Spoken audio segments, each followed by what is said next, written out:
एक बार एक राहुल नाम का लड़का स्कूल जाने के लिए तैयार हो रहा था। राहुल बहुत लेट हो चुका था और उसकी स्कूल बस भी आने ही वाली थी। इसलिए राहुल ने जल्दी से अपना ब्रेकफास्ट खत्म किया और एक कुर्सी पर बैठकर दूध पीने लगा। तभी राहुल की छोटी बहन जिया ब्रेकफास्ट करने वहां आ गई। उसने जैसे ही ब्रेकफास्ट के लिए एक प्लेट ली तो उसका हाथ गलती से राहुल के दूध के गिलास को छू गया और दूध राहुल के स्कूल ड्रेस पर गिर गया। ये देखकर राहुल का चेहरा गुस्से से लाल हो गया और वो जिया के ऊपर चिल्लाने लगा कि अरे नहीं जिया, ये तुमने क्या किया? तुमने मेरी स्कूल यूनिफॉर्म खराब कर दी। क्या तुम अंधी हो? तुम्हें दिखाई नहीं देता? I am sorry Rahul, but मैंने जानबूझकर ऐसा नहीं किया। गलती से मेरा हाथ गिलास को छू गया, जिया ने अफसोस करते हुए कहा। लेकिन राहुल ने जिया की एक नहीं सुनी और कपड़े बदलने अपने कमरे में चला गया। लेकिन राहुल का गुस्सा और बढ़ गया जब उसने देखा कि उसकी दूसरी स्कूल यूनिफॉर्म भी धोने के लिए गई है। राहुल गुस्से में अपने कमरे से बाहर आया और अपनी बहन जिया पर फिर से चिल्लाने लगा कि अब मैं क्या पहनूंगा? मैं ये दागदार स्कूल यूनिफॉर्म पहनकर स्कूल जाऊंगा तो सब मुझ पर हंसेंगे। राहुल ने जिया को बहुत कुछ भला बुरा सुनाया, लेकिन राहुल के पास दागदार स्कूल यूनिफॉर्म पहनने के अलावा और कोई ऑप्शन नहीं था। बाहर स्कूल बस भी आ चुकी थी और ड्राइवर बार बार हॉर्न बजा रहा था, लेकिन इधर राहुल ने अभी तक अपना स्कूल बैग भी पैक नहीं किया था। आखिरकार राहुल की माँ ने बस को जाने के लिए कहा और वो खुद राहुल को स्कूल छोड़ने गई। राहुल पूरे रास्ते ये प्रे कर रहा था कि उसकी क्लास टीचर आज अच्छे मूड में हो और लेट आने पर उसे ना डांटे, लेकिन राहुल की कोई भी प्रार्थना काम नहीं आई। राहुल के क्लास टीचर डीके सर ने राहुल की एक भी बात नहीं सुनी और उसे कान पकड़कर क्लास के बाहर खड़े रहने की सजा दे दी।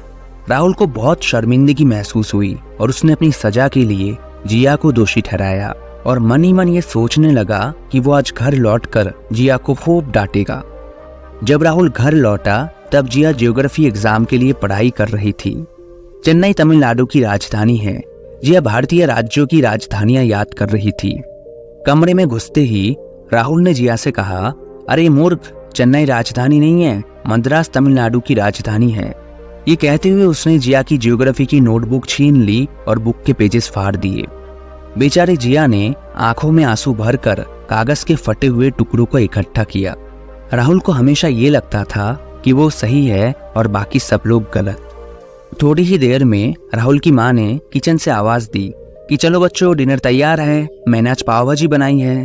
क्या पाव भाजी? लेकिन मैंने तो आपको आज रात पिज्जा बनाने के लिए कहा था। आप कभी मेरी बात नहीं सुनती हो, राहुल ने गुस्से से चिल्लाते हुए कहा और वो बिना खाना खाए अपने कमरे में चला गया। कुछ देर बाद राहुल के पापा ऑफिस से घर लौटे और उसके कमरे में आए।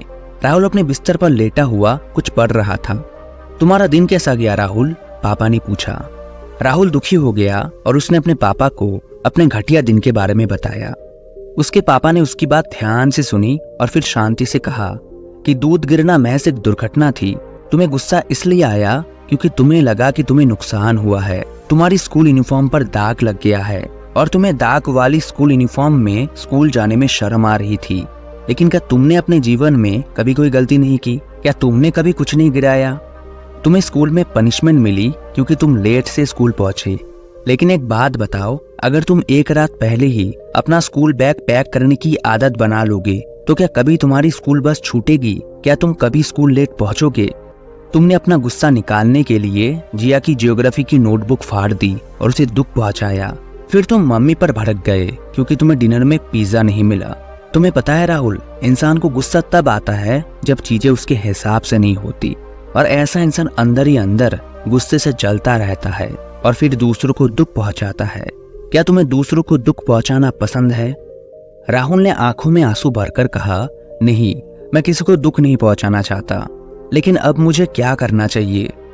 तुम्हें जिया और मम्मी से माफी मांगनी चाहिए और तुम खुद से वादा करो कि अगली बार से तुम इन छोटी छोटी बातों के लिए किसी को दुख नहीं पहुंचाओगे, पापा ने कहा। और हाँ, वैसे मद्रास का नया नाम चेन्नई है। कमरे से बाहर निकलते समय पापा ने मुस्कुराते हुए कहा। राहुल को अपनी गलती का एहसास हुआ और उसने तुरंत माफी मांगी और ये प्रॉमिस किया कि वो दोबारा किसी पर गुस्सा नहीं करेगा।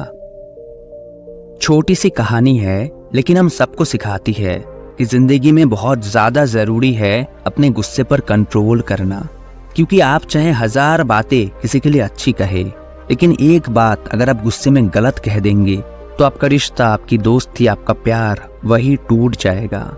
इसलिए तो कहते हैं कि जब आपको गुस्सा आए तो गुस्से में कुछ बोलने से पहले 100 तक गिन लेना, और जब आपको बहुत ज्यादा गुस्सा आए तो गुस्से में कुछ बोलने से पहले 1000 तक गिन लेना।